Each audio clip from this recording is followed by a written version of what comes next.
Hey everyone, welcome back to the channel. In today's video, I'm going to show you exactly how to fix the Samsung dryer squeaking in 2026. So if your Samsung dryer is making a squeaking noise during operation, it is not normal and usually points a wear in moving parts or friction inside the drum system. So in today's video, I'm going to show you how you can fix it step by step. So first of all, you need to identify when the noise happens. So you can start the dryer and listen it carefully. If the noise is at the start, possibly there is an issue with the belt or pulley. If you find continuous squeak, it is highly likely relating to rollers or bearing problem. So this is going to basically help you narrow down the exact cause.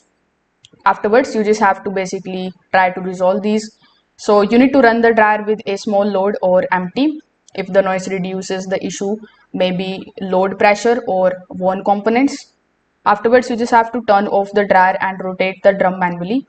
It should move smoothly and quietly. If you feel resistance or hear squeaking, there is likely wear in the internal parts.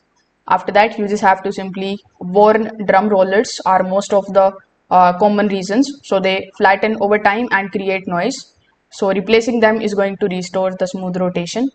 Now the idler pulley keeps tension on the belt. So if it dries out or wears, it starts squeaking. So you can inspect the belt for cracks or wears. Excess lint inside the dryer can also create the friction. So make sure that you clean the internal area. That can improve the airflow and also reduces the strain on the parts. So if this video helped you out, make sure that you like this video and subscribe to the channel. Thanks for watching.